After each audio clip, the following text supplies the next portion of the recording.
Operation सिंदूर में भारत को मिली बड़ी जीत के बाद पाकिस्तान अब अपनी सेनाओं और हथियारों को अपडेट करने में लगा है।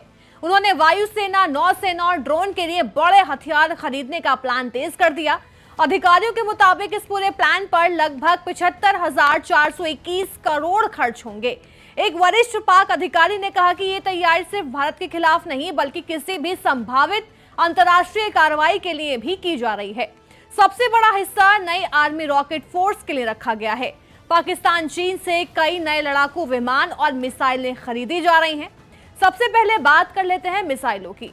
तो सबसे पहले J-10CE फाइटर जेट, ये मीडियम रेंज के लड़ाकू विमान हैं। पाकिस्तान एयरफोर्स ने इन्हें शामिल कर लिया है और कुछ और बैच आने की संभावना है। दूसरा, J-35A स्टेल्थ फाइटर, ये 5वीं पीढ़ी का स्टेल्थ फाइटर जेट है। रिपोर्ट्स के अनुसार 40 विमानों का सौदा हो चुका है। अब बात करते हैं तीसरे मिसाइल की, जो है PL-15E। ये लंबी दूरी की एयर टू एयर मिसाइल है। ये फाइटर जेट से हवा में ही दुश्मन विमान को गिरा सकती है। CM-400 AKG, ये एंटी शिप और लैंड अटैक मिसाइल हैं। पाकिस्तान उन्हें अपने समुद्री सुरक्षा बल और जेट्स के लिए खरीद रहा है। अब बात करते हैं 5वें मिसाइल की, सतह से हवा में मार करने वाली मिसाइल यानी SAM। ये एयरबेस और अन्य संवेदनशील ठिकानों को सुरक्षा के लिए खरीदी गई मिसाइलें हैं। हांगोर क्लास पनडुब्बियां, चीन से पाकिस्तान को 8 डीजल इलेक्ट्रिक पनडुब्बियां मिल रही हैं। ये पनडुब्बियां समुद्र में निगरानी और हमला करने के लिए यूज होती हैं। अब बात करते हैं 7 नंबर की, मिसाइल और बोट्स और एयरक्राफ्ट। ये तटीय क्षेत्रों की रक्षा के लिए छोटी बोट्स और मिसाइलें खरीदी जा रही हैं। अब बात करते हैं एंटी सबमरीन वॉरफेयर एसेट्स की। इसमें सोनार सिस्टम, गश्ती जहाज, हेलीकॉप्टर और अंडर वाटर ड्रोन शामिल हैं। मेल UCAVs, ये लंबे समय तक उड़ने वाले और हमले करने वाले ड्रोन हैं।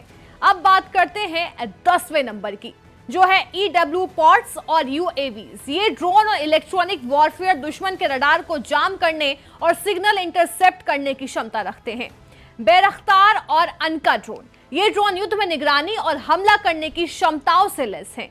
EW पॉड्स और जैमिंग सिस्टम, पाकिस्तान तुर्की से स्टैंड ऑफ जैमर्स यानी रडार या संचार व्यवस्था को दूर से बाधित करने वाले सिस्टम भी खरीद रहा है। साथ ही एयरबेस और अन्य ठिकानों की सुरक्षा के लिए सतह से हवा में मार करने वाली मिसाइलें भी खरीदी जा रही हैं। पाकिस्तान अपनी नौसेना को भी मजबूत कर रहा है। ड्रोन और इलेक्ट्रॉनिक वॉरफेयर में पाकिस्तान तेजी से निवेश कर रहा है। इनसे पाकिस्तान को भारत के आधुनिक सैन्य सिस्टम को चुनौती देने की ताकत मिलेगी। यहाँ तक कि पाकिस्तान किताबों में ऑपरेशन सिंदूर को लेकर झूठ लिख रहा है। इसमें दावा किया जा रहा है कि पाकिस्तानी सेना ने भारतीय ठिकानों को तबाह किया और भारत ने शांति की मांग की। असलियत में पाकिस्तानी DGMO ने भारत से कार्रवाई रोकने की गुहार लगाई थी। ऑपरेशन सिंदूर में भारत की जीत के बाद पाकिस्तान अपने हथियार और ड्रोन अपडेट कर रहा है।